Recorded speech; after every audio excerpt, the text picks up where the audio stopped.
For the thousands in attendance and the millions watching around the world, we are live and amplified. So let's get ready to podcast. Fire it up.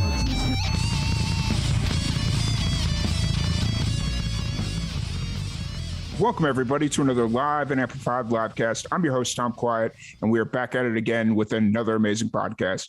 Today, we have a very special guest. We have Demi Michelle. How's it going tonight? Hi, thank you so much for having me. Absolutely. I'm really excited to sit down and chat with you. I know you got a lot going on. You released a new single just recently, and you got a new single coming up on Friday. So I'm really excited to sit down and chat with you, get to know more about you and everything you got going on. I know Rachel speaks very highly of you, and I've known Rachel for a couple of years now. So I'm really excited to sit down and chat with you. So for everybody that's just kind of getting to know you for the first time or meeting you for the first time, let's kind of take this opportunity to have you introduce yourself and kind of give a background of what got you into music. Awesome. So, hi everyone. I'm Demi Michelle. I've loved music from a very young age. I started piano at age 10, and then from that point forward, the usual like joining choir, learning guitar, and all that. And so I have a really musical background, but I never really thought about songwriting until I was a junior in college when I double majored in music and English. And I kind of saw my two worlds collide with creative writing and music and discovered songwriting was a thing. And so that's when I started to explore songwriting. I started out in the pop genre. And I think that's just because starting out with something new like songwriting, I feel like anything when you're trying something new, you tend to start with what you know. And I grew up loving pop music, and that's pretty much all I listened to. And so it was natural for me to start pop. Mm-hmm. But then lately, probably starting during the pandemic, I started to bridge into the country genre. And I think the main reason is because I'm very story driven in my songs and the lyrics. And so I naturally started to shift country, and now my music is more in the pop country area. But I love doing both. And I think the core part of my songwriting is authenticity. And no matter what I'm writing, no matter what genre it happens to be, I always try to write from personal experience and my life to be as authentic as possible. Awesome. So you didn't start exploring the opportunity of being or pursuing music professionally and songwriting until you were well into your or until you were a junior in college. Was there a specific moment that you can recall that it was kind of like, oh, hey, this is an opportunity, or this is something I should explore? Or was it just kind of a gradual progression of creative writing leading to songwriting? I think, honestly, I think I was really inspired by Julia Michaels. If you don't know her, she's an incredible songwriter. She's written for so many incredible people. And she started to take her songwriting for others and became an artist herself. And she did that with her first single, Issues. And I think, if I'm remembering correctly, she released that in 2017. And when I heard that song, I was like, this is so cool. This is an amazing song. I love Julia's work, because I started to dig deeper into everything she did. And like, once I saw all the incredible artists she's written for, along with being an amazing artist herself, that's when I was like, oh, that's cool. I want to be like Julia. And I actually met Julia on a tour, which was crazy. But she's like my biggest inspiration. And I think the biggest point that really made me think that I could possibly do it is when I have this really vivid memory of being in a practice room at school when I was supposed to be practicing for a recital. I was a piano major, so piano was my main instrument, and I was supposed to be playing this really complex classical piece. But I was really overwhelmed junior year because that was the year I added my English major. And so there was a lot going on. And when I was in the practice room, that's when I wrote Into Focus, which ended up being my debut single 2 years later. Mm-hmm. So I think that's a song that really started it all for me. Before that, I played around with songwriting, but I haven't really finished the songs before that and didn't really know what I was doing. But Into Focus was the first song that I fully finished, I really connected with. And then that was like a light bulb moment. Like, I just wrote a whole song, like, let's see what people think. And then when people liked it, that's when I kind of took it and ran with the whole songwriting. So, yeah. Gotcha.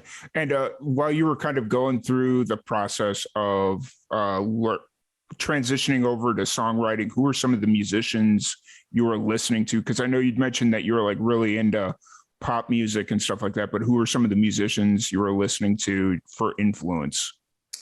So Julia Michaels is a big one. Aside from her, speaking of the pop musicians, definitely Sabrina Carpenter is another one for me.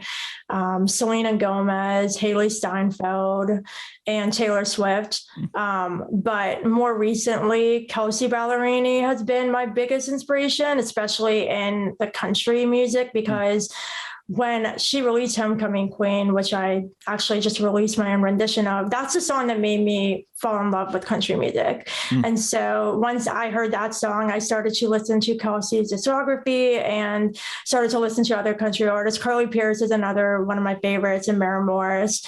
So there's a lot. And I think it's really important, as I'm still kind of finding myself as a songwriter, to have these various influences, both in pop and country, because even though I'm shifting more country, there's definitely still a flavor of pop in my music. And I think there always will be, because that's kind of where my roots are. And so I think having all these different influences, along with developing my own style, is helping me become a unique artist. Mm-hmm. And I think there's a flavor of pop in a lot of popular country music nowadays. So you're definitely not straying too far from the pack there. No. So there's definitely a lot of pop influences there. So what is kind of your creative process when you're writing, since you're still, what is your creative process when you're writing? So for me, it's all about the lyrics and the concept and the message first. And so I think if I'm really inspired, I will write a whole song, like lyrics, melody, chords, and everything all at the same time.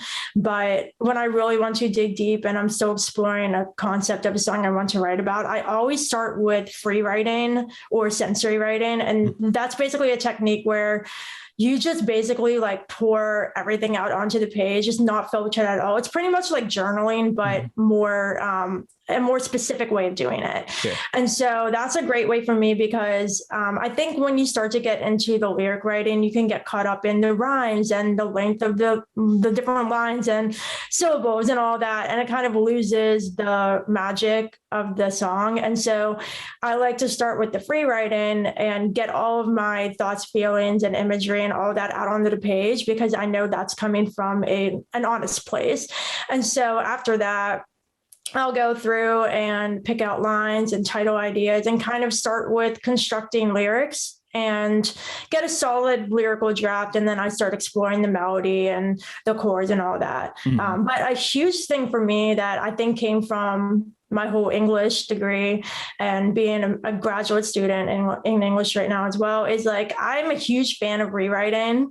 And I think it's so important to not necessarily filter what you're doing in a first draft, just get it all out, because you can always go back and rework the song until it's crafted well. And so I always keep that in mind when I'm writing a first draft. I'm not very analytical, because I want to keep the magic in that song. And then I'll go back and rewrite it as many times as I need to before I, go record it.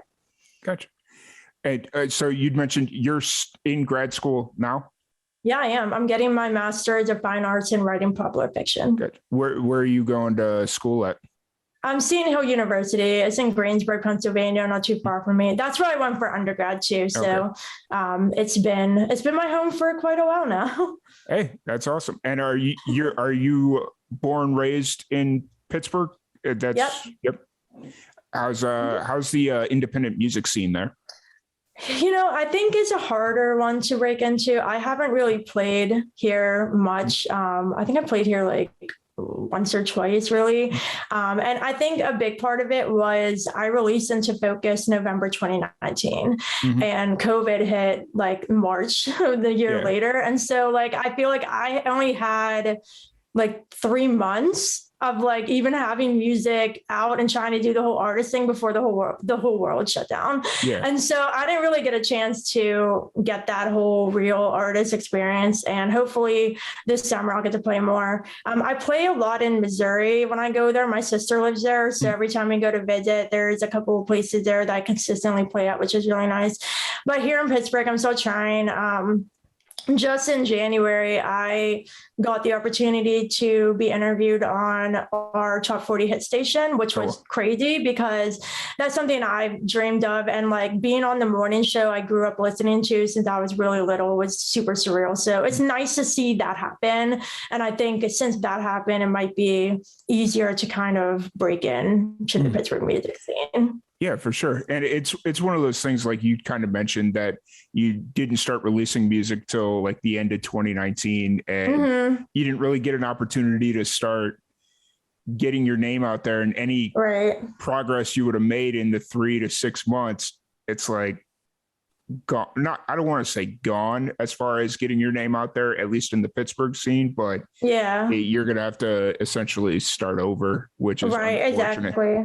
And it was really difficult because I think last summer there were like some festivals and things going on, but I think like a lot of what they did was get the acts that were scheduled for like 2020 and then just like reschedule them for things. So like before I even had a chance to try to like get booked for stuff, it was already like all set and done, you know?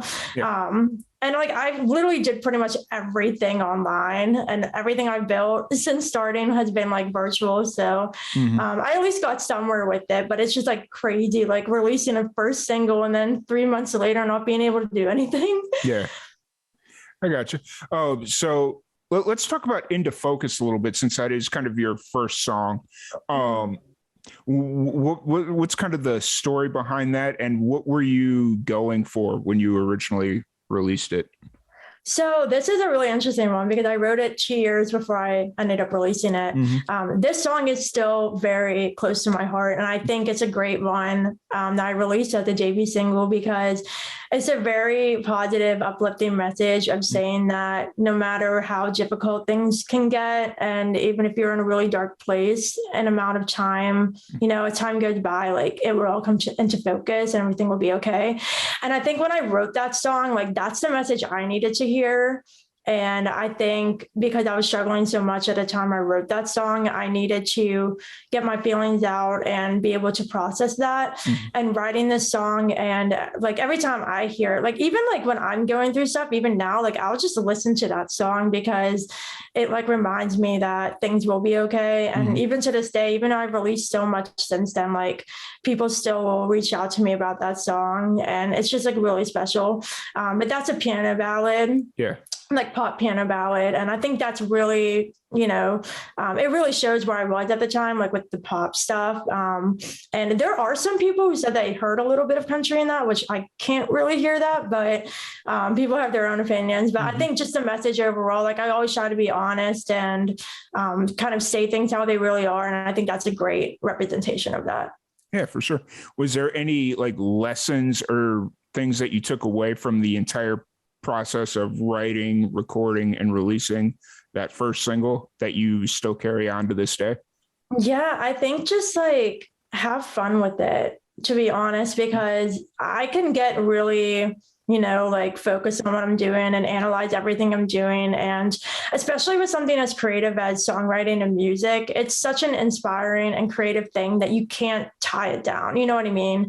And I think that when I was doing that first single, there were times when I was just like over analyzing everything and being way too like really listening hard to the mix and being really nitpicky and really like judging myself and like all of that. And I had to get to the point where it's like, this is music, this is art. Like it's not a perfect thing. It's supposed to be a reflection of, you know, how I'm feeling and my personality and all that. And so I think from that point forward, I tried to like be really like open to having fun and not necessarily super analytical of my art all the time. Because when I am like, I notice like even when I'm writing new songs and I start to get into that very like technical analytical headspace, I start to like not enjoy it as much. And so I think I'm always trying to remind myself to have fun.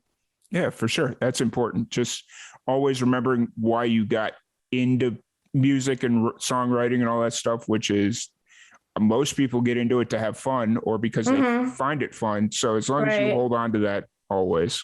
That's always exactly. Good advice. So that was your first single that you released in 2019. And then obviously everybody knows that in March, the next year the entire world shut down. But that didn't really stop you from releasing music. You released a couple of singles, and then last year you actually released a full-length album. How long was that kind of in the works? Oh, wow. That was crazy because I was supposed to release that May 2020. And it didn't get released until October 2021. And that was like quite the journey because I only had one more song to record, which was Find Love, before everything shut down. And obviously, being a songwriter in lockdown, I wrote a bunch more songs. And so when my studio opened back up in July, I was telling my producer, like, well, I want to swap out some of these old songs with like these new ones. And he was like, okay. So it turned it into like this like never ending process because I feel like at the same time too, that's when I started to write my country pop music. Yeah. And so I honestly felt like that album was supposed to have like 7 songs or it was supposed to be an EP with 6, but it ended up having 11 because I feel like what I ended up doing was just like throwing all of these songs on the project, getting it out so I can move on because I felt like my hands were tied with the new music. Like there's songs that I recorded like at the end of 2020 and like during the summer of 2021 that are like just getting released now because the album was like way held up. And so I'm finally getting caught up with my music, but I enjoy the process. It was crazy releasing a debut album. I loved it. I loved doing the whole like physical copies thing, like having my own album on CD is like really cool. I loved all the interviews and doing all the merch and like connecting with everybody. So it was fun, but it was really weird also to release an album because I couldn't do any kind of like album release party or like do anything like that. So hopefully with a new EP I'm working on, I can do that. But yeah, we'll see. Yeah. I mean, the important thing was that you got it out. You get like, because I think for a lot of musicians, that's kind of a benchmark thing that they all strive for, whether it's the only one they ever release a full length album or they release 20 of them. You know, I think that's always just kind of a benchmark thing that every musician wants to do is have that full length album with hard copy CDs, being able, you know. Yeah, so. No, it was definitely really special. But honestly, I feel like a little weird listening to it just because my sound has changed so much since I recorded. Like some of those songs I recorded in 2019. So obviously I'm a different person now. Yeah. I'm a different songwriter now. So it's really weird to like look at that and see like the songs on there that are older ones, but then songs like Will I Ever, Find Love, and Perfectly Imperfect that are the newer ones. It's like really odd to listen to that. And then look at the music that I'm releasing now. It's like really different, but I love the album and I'm really happy I put it out. How did you kind of come to balance the album, like knowing that a lot of the music on there was representing, I don't want to say the old you, but a different you, and compared to the music you're writing now, it's a little bit different. How did you kind of balance that out? Yeah, that's really interesting. So I kind of sandwiched it. Okay. So like Will I Ever, which was the lead single, is the last song I recorded for the album. And so I released that as the lead single. And then that's the first track on the album. And then last minute, we did an acoustic version to put as a bonus track.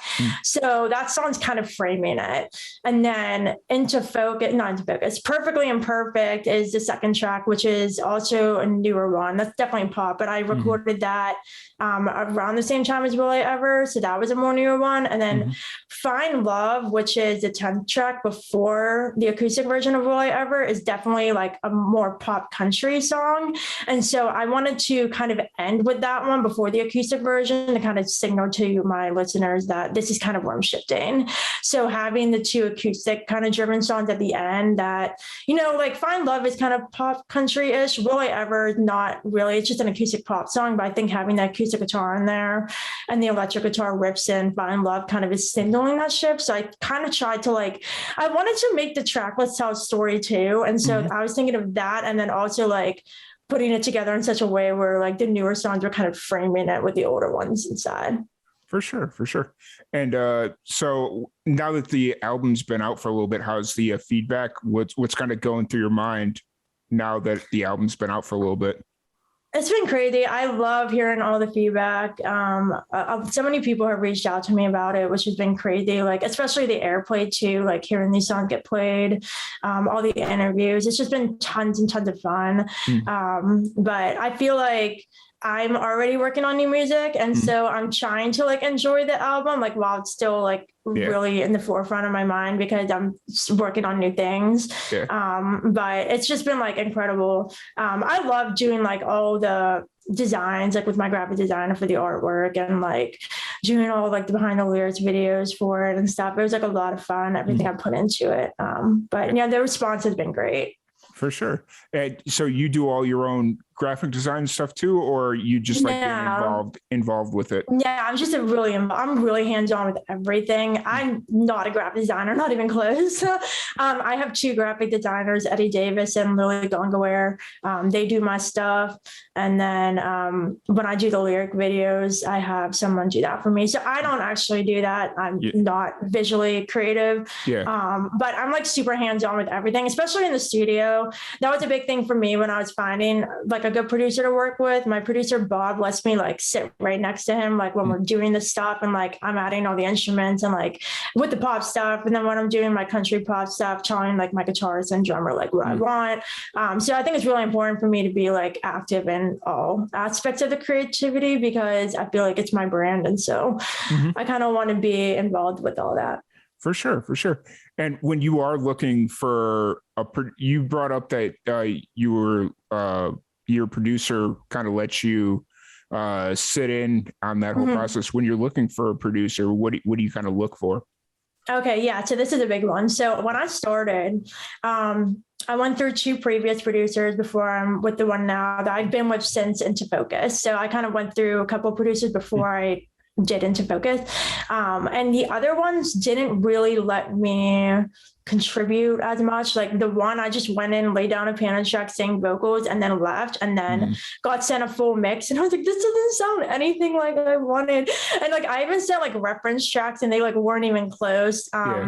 So when I was looking for a new producer, when I wanted to start taking songwriting more seriously and actually like record and release and everything, that's when I found Bob and the Vault Recording Studio, my second home. And I just remember like being on the phone with him for like an hour and a half and asking him all these questions like, do you do pop music? Do you do this? Like, can I contribute to the production? Like, will I be able to give suggestions during the mixtape? Like, I'm like really like making sure that this is going to work because I don't want to go through any more producers. So I feel like that really helped me out too, because I recorded a bunch of songs that didn't get released because like they didn't turn out how I wanted. But it's crazy. Bob's like amazing. We work really well together. I usually do 10-hour sessions and we get like a ton done. And then he'll like send me the mixes and ask what I want to change and all that. So I think it's really important for songwriters and artists to like be active in that process because especially for me, I write these songs and so I have a vision for them. So it's important that they sound the way I envision them. For sure. And so you go into the studio and you put in a full 10-hour day and we do that. That's awesome. It's long. It's really fun though, especially when Luke, my guitarist, is there. Like we have so much fun, and we get so much done. Like it's crazy. We have fun, but we're also really productive, and I think that's really important. Like I don't want it to be like all serious and tense because then I want to do well. I'd be like all distracted and anxious. But then on the other side of that, like you don't want it to be too lighthearted and fun because you wouldn't get anything done. But I think we have a really great balance of like knowing when to like crack jokes and be funny, but then also like when to like be focused and get things done. So it's great. Yeah, for sure. For sure. So let's jump to your most recent release, which is a cover song. You kind of touched on this earlier. Why did you decide to do a cover of Homecoming Queen? So Homecoming Queen, like I said before, is a song that made me fall in love with country music. And so because I am shifting in that direction, I thought it would be special to record my own rendition to kind of signify that shift. And it was really fun to do this because as a songwriter, I never really thought I would release a cover song. And so that was like a big thing for me to decide.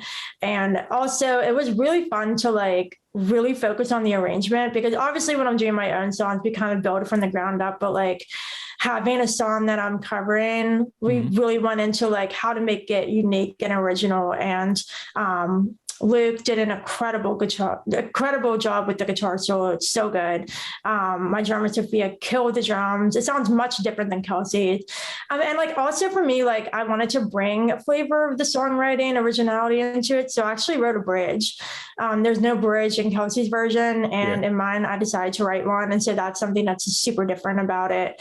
But overall, like being able to record literally my favorite country song and make it my own and put it out into the world has been incredible. And there's been so many people that reached out to me and said that this is their favorite recording I've done so far. And that's like really cool to hear.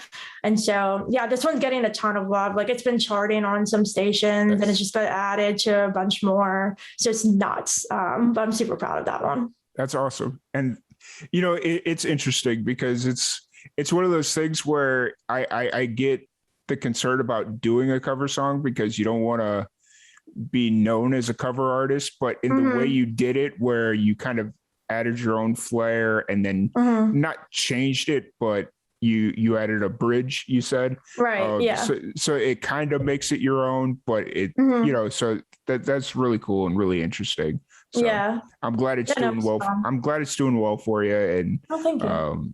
Yeah, so I'm really excited to talk about your next project, which is releasing on Friday. Why don't you give us a little, what's it called? It's a single, correct? Right. Yeah, it's a single. It's called Across the Pond. And I have been holding on to this one for so long. The UK has been insanely supportive. Like they're the reason why I started believing in myself in the first place, because I majorly lacked confidence at the beginning, and just seeing their support literally like from the start. Like they gave me all of my first airplay, first interviews, first review, first lot, everything. And like when I started releasing music, I never ever thought like the UK would be the first one. So like actually give me a chance, you know? So it's crazy. And like I have so many friends over there I've made over the past like year and a half. And I like last spring, I think it was in April, I want to say, when I wrote the song, it just like really hit me like how supportive they were and how grateful I was for all of it. And so I wrote this song, and I've been holding on to it for quite a while, obviously, because the album was a thing last year. But this is like a really, really special one to me. And it's basically like a thank you letter to the UK in song form. So yeah, this is Across the Pond. Awesome. I just realized how many friends we had in common on Twitter. I was just like, we were talking about how all the support you were getting from the UK. I was like, well, let me just check this out. And I opened up my Twitter here and opened up our mutual friends. And I'm like, oh, I know her, him. That's so funny. Yeah, literally, it's so great. I feel like the UK music scene is like a small one. So like once you know somebody, like you know somebody else. And that's how it kind of snowballed, because Jess from Fierce and Fabulous Revolution music blog, like was the first one to ever review me. And then a year later, when I released my Christmas song, All I Want This Christmas, like she messaged me and she was like, Linda from Voice of a Woman is looking for Christmas songs. Why don't you submit it? And I'm like, okay. So I sent it to her, and then Linda told like a bunch of other people about me, and then a bunch of them told like everybody else about me. So it's been like a snowball effect, and it's been like lots of fun, because there's so many incredible people over there. They're all just the sweetest people in the world. They're great. Love them. Yeah, for sure. I can't wait till I can go over to the UK, because there's all these people that I've met since the pandemic started, because that's kind of when we transformed the podcast. We went from like one interview a month that we had been doing for like 4 years prior. Now it's like, oh, we're not going to get any podcasts anytime soon. So I started doing it on Zoom, and then I started promoting it. And I think Rachel, who's helping you do some PR stuff, right? Or is she your PR manager, or how did? She's just doing Across the Pond for me, because I feel like it just made sense. Because like I have a podcast as well called Right on Track, and it's a songwriting podcast. It's a ton of fun, and I think like I knew her through a couple other people, and then once I started shooting my podcast, she was like sending me artists to have on, and then I just like got to know her through that. And then when I decided to release Across the Pond, I was like, Well, the song is like for the UK and Rachel is in the UK. Like this just makes sense. But other than that, like I've done everything myself. But Rachel has been the best with this because it was nice. It was nice letting somebody else do it for once because it's exhausting doing everything by myself all the time. So it was nice having her do that. I know the pain. There was a point there earlier this year where I was emailing all my PR contacts like, hey, so what would it take to get you to take over like promotion of my podcast? A little much. And nobody ever got back to me. I'm like, okay, fine. So here we sit. So no, I put going back to the story. So Rachel reached out to me early during the pandemic, was like, hey, I got some musicians, saw your post for your podcast, would love to get them on. And then it just opened up a whole door of holy cow. She's an angel.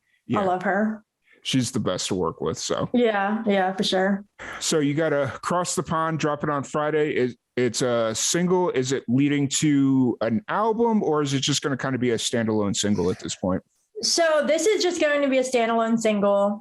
And then on March 17th, I'm releasing another single called 4-Leaf Clover, which was actually supposed to be on the album. And then I was just thinking like, it's literally called 4-Leaf Clover. That sounds so spring, like that cannot be on an album coming out in October. So I decided to hold on to it and release it as a single. And then that's going to kind of close the Dear Diary era because in May, I'm releasing the lead single off what would be my upcoming EP, which is country pop. So lots of music, tons of music. Hey, that's always good. Especially now with like the scene start or like just independent music in general starting to pick up and shows and all that stuff. It's a perfect time to start releasing music and, just kind of getting back on the horse and getting back out there and all that stuff. Yeah. So, where are you kind of at in the creative process as far as this upcoming EP? Are you still writing, recording? Where are you kind of at? Yeah, so I have this single is recorded. It's called You Get What You Give. It's super sassy, super fun, different than anything I've done before. I feel like the project as a whole is going to be very different than Dear Diary, and I'm really excited for that. I have another song that's called I Hope You Know You're Lucky. That's already recorded. So those two are recorded. There are 3 or 4 more. I'm still deciding if I want it to be 5 or 6, but those songs they're written, but I'm still in the process of really going through and making sure they're exactly how I want them. And I'll be recording those soon. And I'm shooting for a fall release again. So that's the goal. Nice. And then, of course, obviously the goal is to get out and play shows. For sure. Do you have any shows on your books right now, or is it just kind of still... It's still just like doing the virtual things, but I will be going back to Missouri at the end of March and I would be playing at Sit Downtown. It's a super cute winery there. So I'll be playing there again. So at least I have that. But right now I feel like I'm just so hyper focused on the music. And so I'm trying to stay in that creative headspace. So yeah, that's a thing. And then I'm also like another big goal I have for this year is to do a music video. I haven't done a music video yet. And that's one of my main goals for the EP, to have a music video of one of the songs. So we'll see how that goes. But that's a big thing I definitely want to do this year. Gotcha. I really enjoyed your acoustic video. I think you did like a piano for Homecoming. Yeah, I did that. I tried, like, that's the thing. I love doing like the acoustic videos and like the behind the lyrics videos where I talk about the inspiration behind them and studio vlogs. I personally love when artists that I'm a fan of share behind the scenes stuff. And so I try to do that as much as possible and give like, unique and varied content. So it's not just like the stereotypical like music releases all the time. I like to do stuff in between. Yeah. And it's good for profiling purposes, because then like later on in your career, you can always remember, like if you forget what you were going through when you wrote that song or, or a specific moment, if you record it now and keep it fresh, it's yeah, exactly. Yeah, completely. And I also have a blog on my website where I kind of do the same thing. Like I do monthly rap blogs. So like every month, at the end of the month, I'll go through and kind of compile everything I did and put together a blog to post. And I love doing that because it reminds me of like how far I came. Yeah. But also it's just so cool. Like today, literally, kid you not, like literally this morning, I just uploaded a couple. And then I kind of went down the rabbit hole of like looking through a bunch of old blog posts. And it was really cool to like read about like my older studio sessions and things I did like last April, because I don't remember, and like seeing like specific memories and things I talk about is like really fun. And so it's nice to kind of keep that kind of archive of all my things. That's cool. And it's right there. Because I'm a big fan of doing like the multi-purpose content ideas. Yeah. So it's like the blog is good for you just to kind of get stuff out there, but it's also like, so it's just good on multiple levels. And I'll have to go back and watch your blog, or not watch, read your blog. Yeah, there's a lot. And I also do like when I do, I'm a little behind on these. I'm getting caught up because the holidays kind of took me away, but I do blogs that go along with my podcast episodes too. So I'll write up a little overview of what the episodes were, and then I'll post that too. So there's a lot of different things on the blog. I think it keeps it interesting and fresh.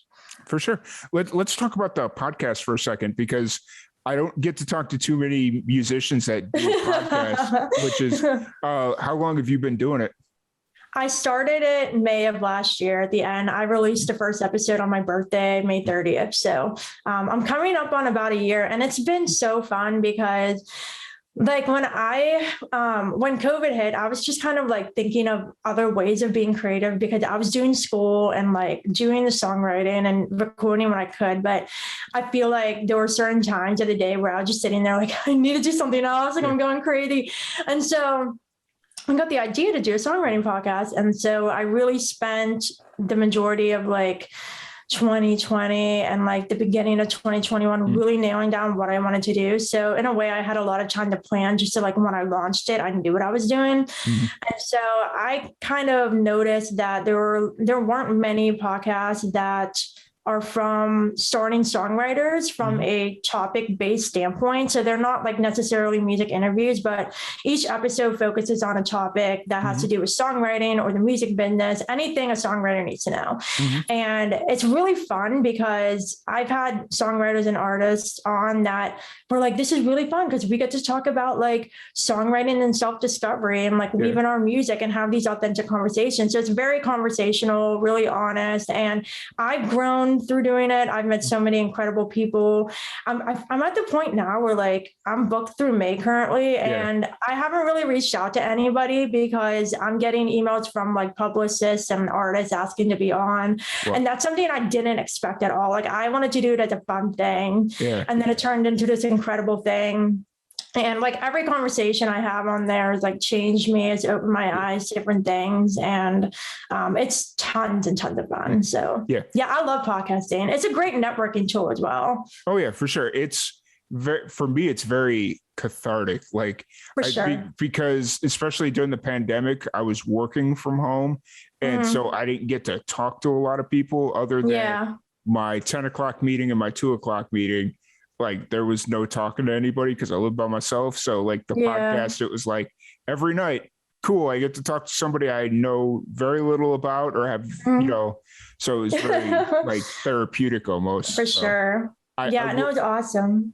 I will say though, be careful with kind of the scheduling too far ahead, because something that I'm currently going through is there are some people that are currently on my schedule that have been scheduled for 5-6 months already.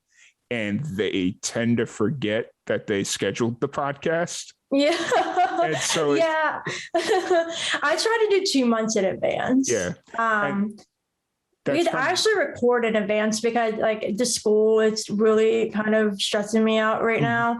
And so because the episodes are more like topic based, it doesn't necessarily have to hit around like an artist release or something like that. And so I kind of like, there are some times where like I have to wait till closer for some reason, but I try to record the episodes like a month, 2 months in advance if I can. I'm just like getting really stressed out, to be honest, because there's so many people reaching out and I don't like to say no to people. And so I'm sitting here thinking like, okay, like how am I supposed to make this work? And I'm Yeah. like telling people like, can you email me back in May? Yeah.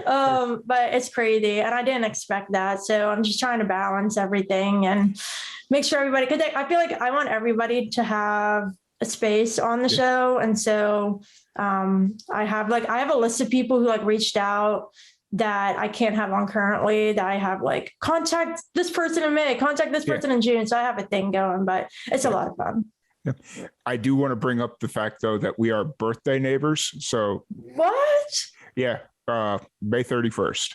No, no way. That's so cool. So when you said that, I was just like, all right, how do I bring this up without making it seem weird? But I brought it up and I'm happy. So no, that's so cool. Wow. No, that's really cool. I think anybody born in May is by default the coolest. So look at us.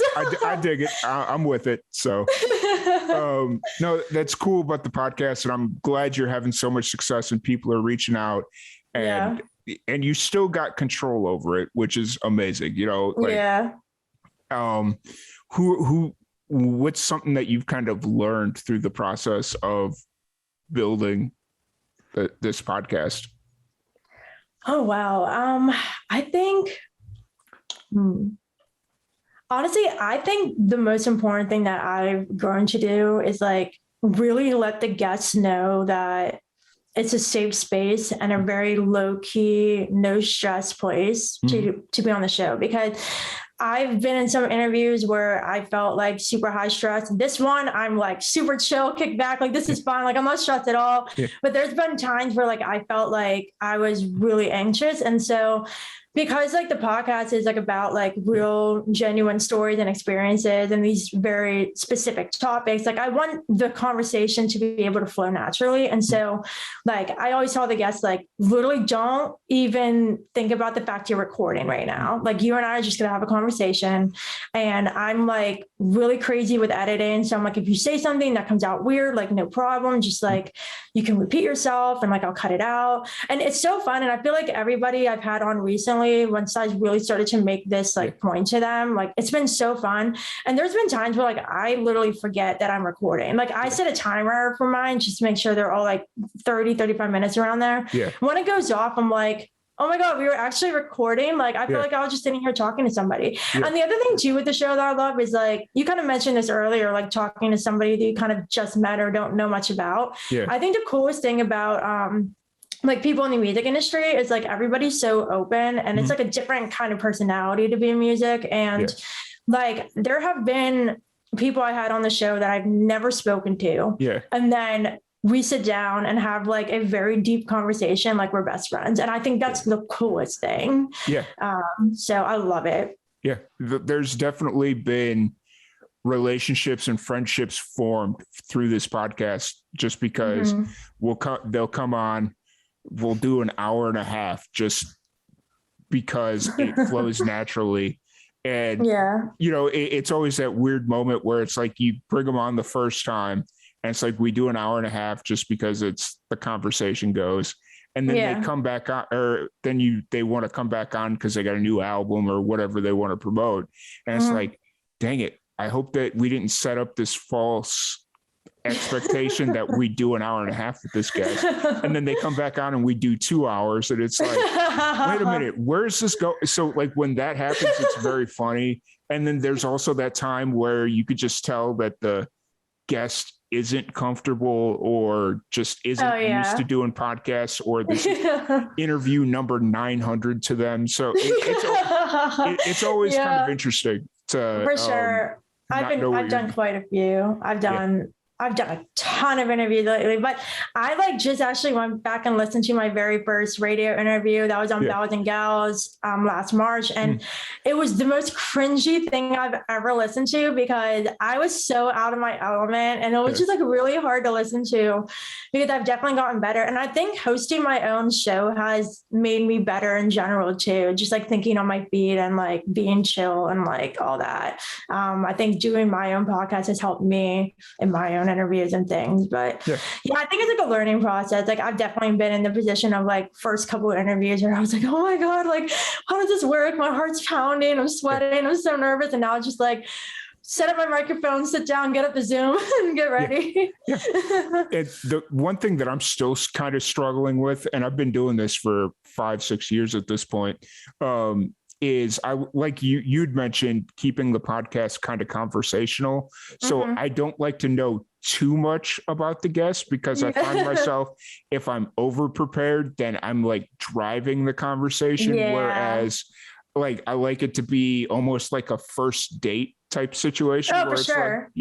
So it's like, oh, hey, you like baseball, like whatever it is. And so it's a balance that I've been struggling with because I don't like to seem like I don't know what I'm talking about or I don't know anything about the guest. But I also like that inquisitive nature. If you say something that I didn't know, it's like, oh, let's talk about that, Yeah. And so. No, I think that's important too. I feel like I'm the same way. And especially with mine, it's like I always start off the conversations with a quote that's kind of like in the realm of like the topic. So I'll send the guests a couple quote options and I'll pick one. And then there were a few guests that asked me like, well, is there an outline for the conversation? I was like, no, you're going to read the quote and then we're just going to talk. Because I don't want it to sound scripted either, you know, like wherever it goes naturally. And I don't want to try to force it. But then again, like knowing a little bit about the guests, you're not completely clueless. So you can drop in like, well, how does this tie to your latest release? And like all that.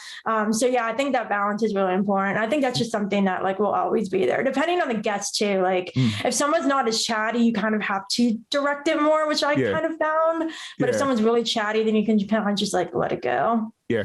There's definitely been a few conversations where the person just gives like short, choppy answers and it's like, So it's always, it's interesting. So for sure. Anyways, so I'll have to go check out the podcast. I saw that it was on your it was on your website, and I didn't get a chance to check it out, but I'm going to go check it out. When do you release new episodes for that? So new episodes are every other Sunday. I release 2 every other Sunday. 2 are coming out tomorrow. In March, I'm tripling up just because I need to like get caught up. So there'll be 3 coming out every other Sunday. But I like the gap there just because like being a student and doing my own stuff, I thought like doing it every week in June with that release stuff would have been way too stressful. So I decided to do it every other Sunday. So every other Sunday, new episodes. Awesome. And then when do you graduate grad school? June? Coming up. Nice. End of June. I was supposed to graduate in January, but there was a whole thing where I pushed my graduation because of COVID stuff and like the scheduling, and it was a mess. But I graduate at the end of June. Nice. So that's happening. Are you gonna stay in Pittsburgh, or do you see yourself going to Nashville? Or I think I'm going to stay in Pittsburgh for now. I was just in Nashville in November for a songwriting retreat, and I went to the CMA Awards too, which was really fun. But honestly, like when I was just hanging out on Broadway and like walking around, I was so overwhelmed with the amount of people there. And I think for me, like I kind of want to wait until I'm hopefully more established before possibly going to Nashville, because I feel like if I went now, I would just be like one other artist amongst like a bunch of other artists trying to do the exact same thing. So I feel like I'm just trying to like be in my own little corner up here and kind of like build things up before I try to like go to a big city like that. It's really overwhelming. I definitely couldn't do it right now. That makes sense. I went to last time I went to Nashville was right before the pandemic. I went in January 2020 and just Broadway in general. It was like a Sunday morning at 9 a.m. and that place was just like popping. What is going on here? No, it's crazy. And I sit there, we went to Broadway because we had like a half of a morning. So we went to Nashville, my team and I, to do live acoustic sets. No way, that's so cool. Live acoustic videos. And so we'd rented out a studio place. We had all the musicians booked, but on Sunday, the studio place we were at didn't open until noon. And so it was like, okay, well, we've got all morning. What do we want to do? And it's like, well, let's go to Broadway. Like we'd been to Nashville a couple times, never done anything touristy. And so we went down to Broadway and I was like, okay, cool. I want to go to the Blues Club because I'm from the South. I'm from Chicago, so I have an affinity for blues music. And like just the parking and trying to find parking. I'm like, Crazy. wait a minute, you want to charge me 20 some odd dollars an hour? I'm not doing this. And then we ended up going to Ryman. So it was Oh, fun. no way. Yeah, it was really cool because when I went, my dad and I went, and I was at the retreat. So when I was at the retreat, my dad was just like going all over the place. But there's a new hotel. It's called the W, and it opened literally when we went. Like it was only open for 2 weeks, and it was right downtown. I forget what street it was on. You could walk to Broadway. Like we didn't even have to drive. We didn't have to worry about the driving thing at all. Walking everywhere was really nice. When we went to the CMA Awards, like we just walked to Bridgestone. You should have seen the traffic. Like it was ridiculous. And we were just like walking past everybody who was like stopped dead from traffic, like going to the arena. But it was crazy. And like, I also wanted to do like the touristy stuff, which is why we went the weekend before the retreat. So like, I went to the Country Music Hall of Fame and the Ryman and Studio B. I did the Opry tour, and it was like crazy, like getting a picture in the circle because my dream venue to play one day is the Opry. So that was really special. So I feel like I packed so much in. I didn't go to see any shows because I feel like I did all the touristy stuff, and then I was at a retreat. So like there wasn't any time. At least I got the awards in. But I feel like now that I got the touristy stuff out of the way, that you kind of only do one time. When I go back next time, hopefully I can do like the more going to concerts kind of thing. Yeah, I definitely need to do more of the like, because every time I go, everybody gives me all the like touristy places to go. Yeah, and it's like, no, you're from here. What's the local place you go to? Like, there's got to be a local venue that where mainly only local people know. Because I hear all these stories about, oh, hey, I was over at Duke's Pub and Blake Shelton walked in. And I'm like, see, that's the kind of stuff I want to be at because like, so just like all the local that makes venues, sense. So go to you have to go next time you go to Stony River Steakhouse. Okay. It's incredible. I went there with my guitarist. He goes to school at Belmont, but he's from Pittsburgh. So when I was down there, he was like, we're going to dinner. So we went to dinner, and it was like the best place I've ever eaten, like the best thing. And then later during the trip, my dad and I went back. It was just so good. Stony River Steakhouse. Everybody who goes to Nashville has to eat there. It's amazing. Awesome. I will put it on my list. I'm looking, actually, it's kind of funny. I'm kind of looking to go to Nashville for my birthday just because it's been 2 years I've done a major road trip like that. And whether the rest of my team can go or not, it's just kind of like, you know what? I'm going to do it. Just go. And enjoy the weekend, whatnot. So it's cool. So I don't want to keep you too much longer because I know you're out there on the East Coast, and it is. I'm surprised I made it this long. Was that loopy? I wasn't too loopy, was I? No, you were perfect. It's kind of funny. So I saw your tweet and I was like, oh no, should I? Oh no, and then. So it was just kind of funny and perfect and amazing, and it was a great interview. So. It's awesome. I really appreciate you taking the time to sit and chat with us. But before I let you go, outside of music, what are some of your hobbies? What do you do to kind of escape the pressure of school and music? And So I actually, I love to read for fun, which sounds crazy for like an English graduate student because like all we do is read and write and stuff. But I love to read for fun. I love mysteries and thrillers, some fantasy. So I love to do that. And I also like to just I like to listen to other podcasts. I'm currently listening to, I'm a huge Percy Jackson fan. I don't know if you know the Percy Jackson series, but they're doing the whole Disney Plus thing and I'm really hyped for that. But there's a podcast called The Newest Olympian. And the host did a previous podcast called Potterless. And I'm a huge Harry Potter fan. So I binged that whole run. And then when he moved over to the Percy Jackson one, I was like, oh my God. So I listened to that one. And there's a couple other music podcasts I listen to. So I love to listen to podcasts and read. But honestly, I feel like I'm always doing something with music, like whether it be like writing or recording or like doing something for the podcast or like emailing people for like press stuff or like doing my blogs. Like I'm always doing something and people are always telling me, Demi, you got to take breaks. You got to like chill. But I feel like my brain, especially because I don't have a manager or anything, I feel like if I'm just sitting doing nothing, I feel like that's time wasted. And so my brain's always going 1,000 miles per hour. Hey, that's not necessarily a bad thing though. Like you're young, you've got the energy now, just keep going for it. Like now's the time to time to just go for what you want. And Exactly. so I 100% get it. And so do you see your podcast being like a long-term thing, or is it just kind of something that you started to do?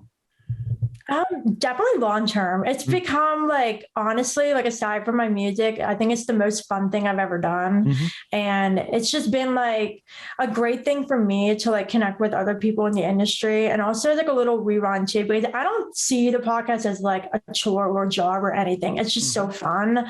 And I think like every time I go and put my headphones on to do it, it's like this thrill of excitement. Like I love it so much. So I'm definitely going to keep it up.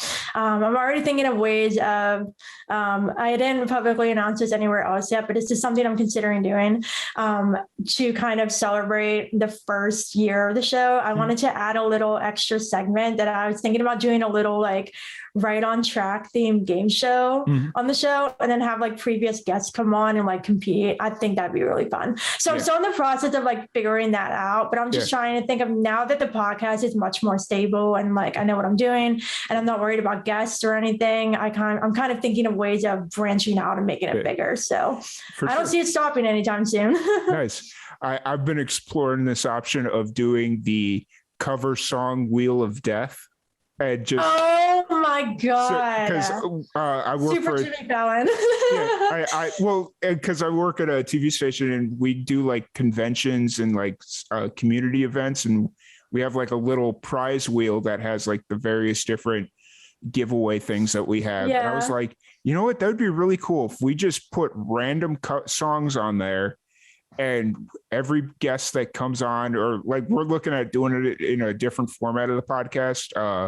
Something a little bit different, but just like they spin it and they can either play the song perfectly or play the cover song, or if they don't know the song, make up a song on the spot following the name of. Oh my gosh, no way. That would be so fun.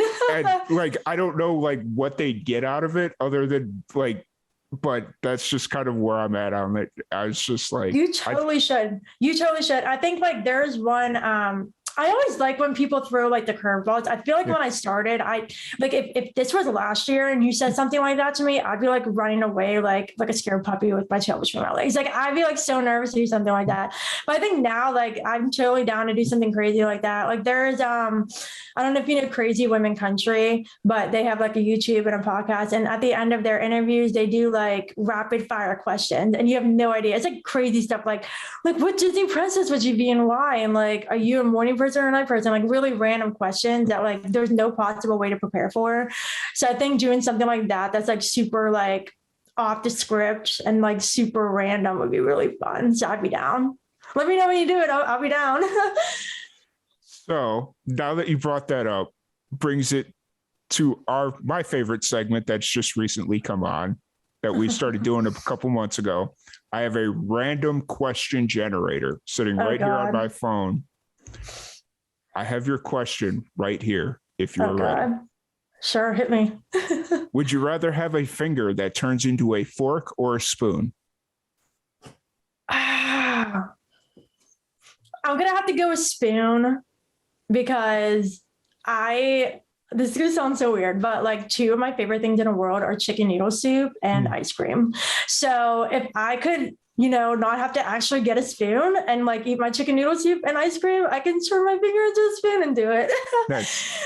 I think a fork would be kind of problematic, because I feel like walking around with a fork in the finger, that'd be like, you can do damage with that. Well, a spoon's a little bit more versatile to me. Like just anything that you do with a fork, you could, if you have enough will, you could do it with a spoon. Oh, for sure. Yeah. So that's our random question of the day. So I used to do like rapid fire questions, but it was always me just making them up, and I would always go to like the same 7 questions, and it's like, oh, this is getting kind of repetitive. I'm good. Yeah. So, that's so funny. Is that an app or something? Yeah, it's like a 21 questions app, and then you can kind of break it down to like if you want to keep it fun or serious or deep, or like, that's so funny. That's so random. Like that's something you can't really like think up yourself. Like that's so random. Yeah. Well, it was one of those things where So back in November, we did a pancreatic cancer fundraiser because my mom recently passed away from pancreatic cancer. I'm sorry. So in her honor, I wanted to do a fundraiser, and I was sitting there. So we did a podcast marathon, which lasted 3 days. We did over. I did see this. Yes. We did over like 100 interviews, and I was like, okay, so how do we make each interview a little bit crazier and a little bit more entertaining? And I was just going through my phone, and I was like, random questions. And I was like, typing it, and an app popped up, and I'm like, okay, let me see what this is. And it started just randomly spouting out questions. I was like, okay, perfect. That's really good. So. Yeah, no, I did see that you did that. That's super cool that you did that. I'm sure it was exhausting though. Yeah, we're doing it again in November. Except it's not going to be 3 days this time. It's just going to be one day. Like 24 hours in one day is very doable, but 18 hours every day for 3 days, that's crazy. Yeah. That's kind of like Penn State's Dawn. Yeah. How they do that. Yeah. So we'll be doing that again in November. I'm really excited about it. And, because my entire team can relate. My co-host and audio producer, he lost his uncle to pancreatic cancer. So it's just kind of something that we relate to. And it's like, okay, we need to get together and do something with this. So yeah, for sure. Yeah. But I do want to thank you so much for joining us. If anybody wants to check out your new music, your current music, any potential shows upcoming, the podcast, where's the best place for them to do that? So everything is on my website, which is demimschwartz.com. And that's DEMIMSCHWARTZ.com. The music's on there. My blog's on there, my podcast, and everything is right on there. So everything in one place. Awesome. And then where are you most active on social media? Twitter, for sure. Twitter. So my handle is at Demi Schwartz. And if you type in Demi Michelle and you see the butterfly, that's me. Awesome. That was kind of the funny thing was I realized that you were most active on Twitter. And I was just like, oh, not a lot of musicians are active on Twitter, but that's cool. Yeah, it's a really good networking tool I found. So I'm always on the Bird app. For sure. But I do want to thank you once again for hanging out. It's been an absolute blast. And of course, hopefully we'll have you back on later this year when you get ready to release the next EP and we can dive a little bit deeper into that one. Awesome. Once again, thank you for hanging out with us. Thank you everybody for tuning in, and we will catch you all on Monday. Bye, everyone. Cool. We're clear. That was awesome.